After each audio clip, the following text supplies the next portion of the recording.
Trucking, the most corrupt industry in America. Low pay, no help, and no respect.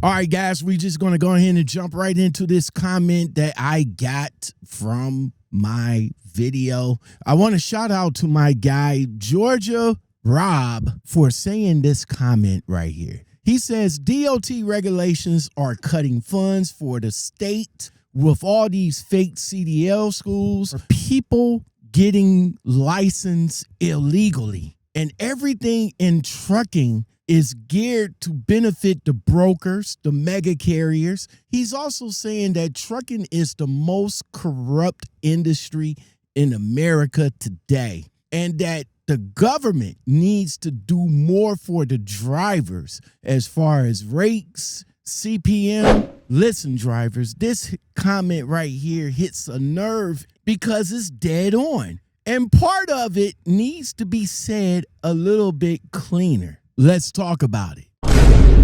You want answers? I think I'm entitled. You want answers? I want the truth! You can't handle the truth. Let's start off with the CDL schools, right? There were fake schools out there. There were schools out there that was just rubber stamping CDLs. People paying to test in languages that they couldn't even read. They never even touched the equipment and never got straight into a truck. And that's when the DOT stepped in and they tightened it up. Funding got pulled, states got put on notice, and that part wasn't about protecting the mega carriers.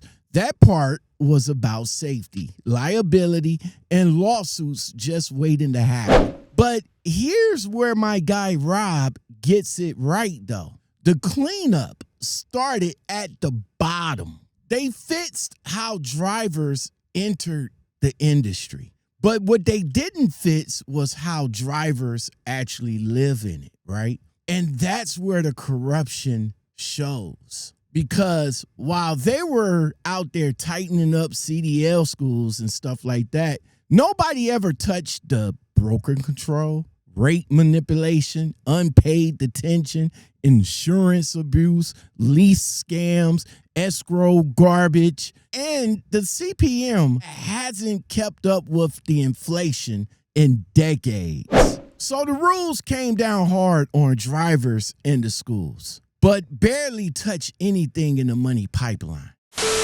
So let's talk about what my guy Rob said that really mattered, though. The government needs to do more to help drivers with the rates, with the CPM. Drivers, here is the uncomfortable truth. The government don't see us as workers anymore. They see us as inputs.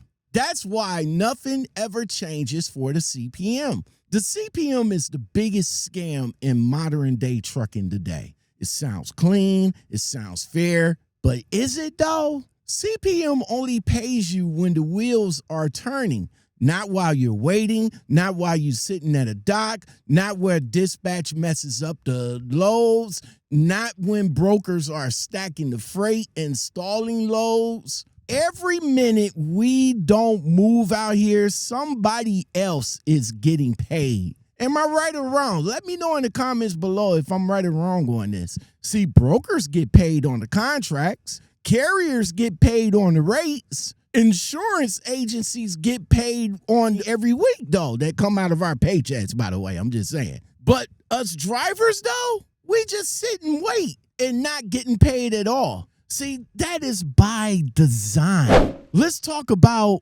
our insurance, right? See, there's two parts to this, right? Our health insurance and the insurance that is quietly killing the industry, right? Now, us drivers, we get quoted insane insurance premiums, right?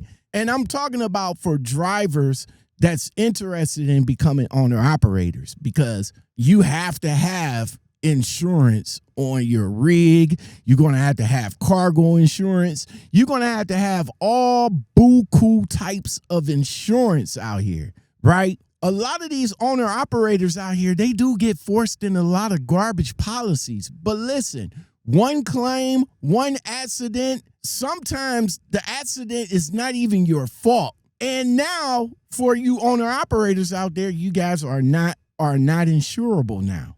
But as far as us drivers, like company drivers for like health insurance, trying to find a company with good health insurance, it's like trying to find a needle in a haystack. Because a lot of these companies, they like to go the cheapest routes when it comes to health insurance. So as a company driver seeing insurance one way, and as an owner operator seeing insurance a different way, the insurance altogether are the ones that's messing up the country. It messes up the whole program.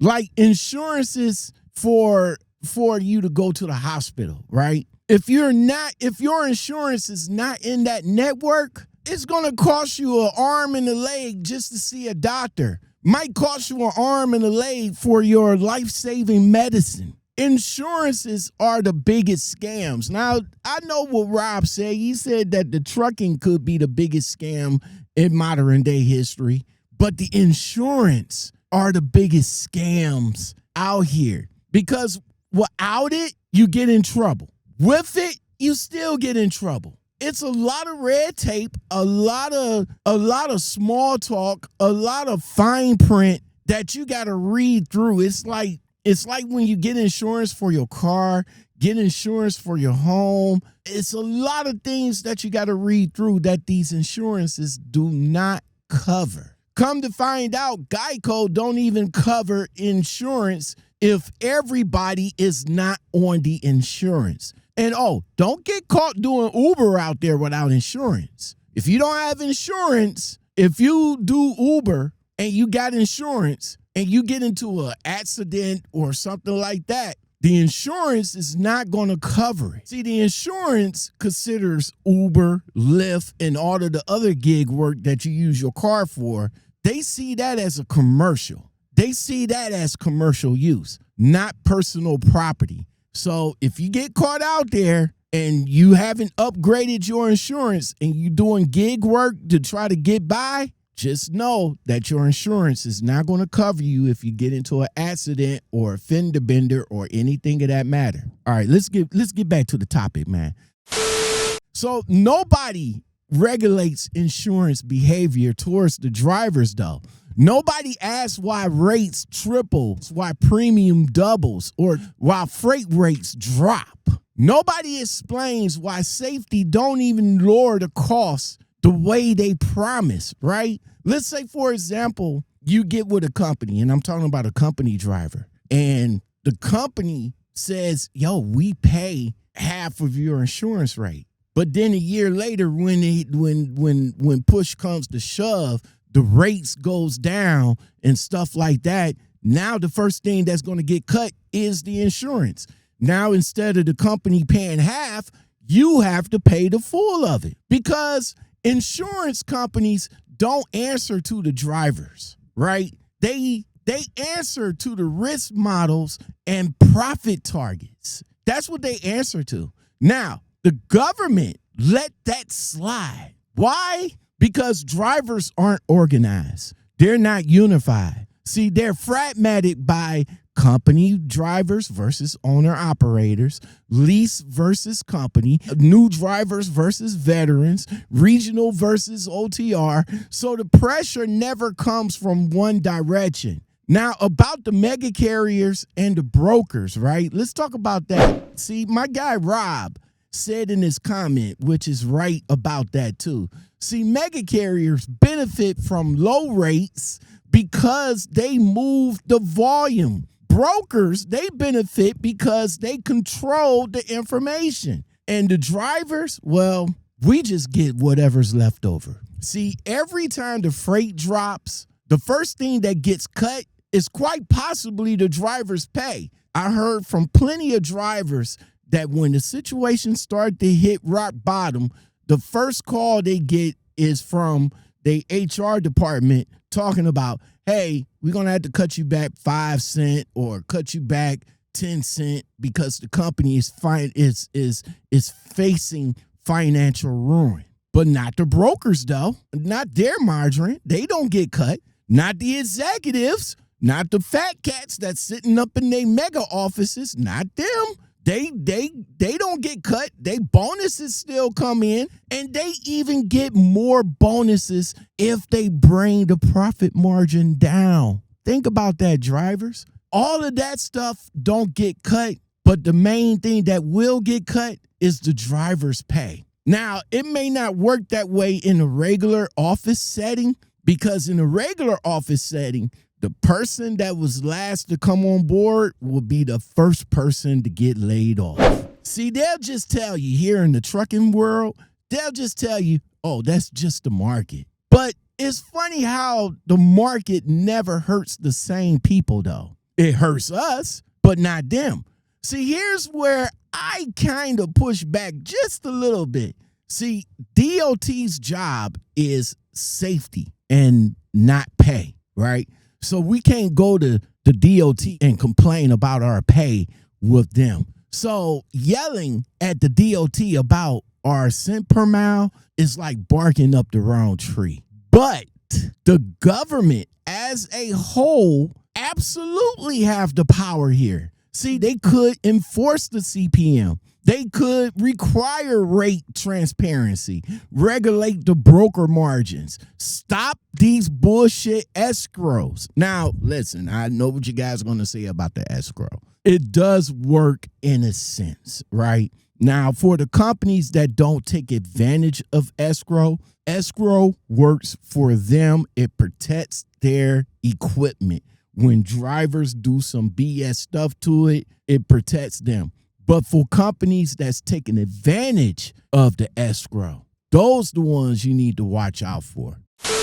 Let me continue what the government can do in this situation. They can protect drivers from predatory leasing. They can standardize medium conversation structures, but they don't, because us drivers, we don't have leverage out here. And that's the hard part nobody wants to hear, drivers. See, the industry survives because drivers keep accepting the bad deal or keep accepting what come of it. Every time somebody takes $1.25 a mile, and I'm talking about you lease drivers because you're the ones that be taking these garbage ass loads. They be the ones that's taking unpaid detention. We as company drivers are forced dispatch. You lease drivers don't even understand the terms of your agreement. That resets the goalposts back a few yards. That's what we look at out here. See, drivers are being squeezed from the bottom and the top at the same time. Until we stop believing the lie that the next load will fix it, nothing will ever change out here. So yeah, I agree with my guy Rob's comment, because trucking is corrupt. Not loud corrupt though. It's not corrupt loud. It's corrupt quiet. Paper corruption, contract corruptions, pay structure corruptions. And the worst part of it all, drivers, it's legal. And that is the problem.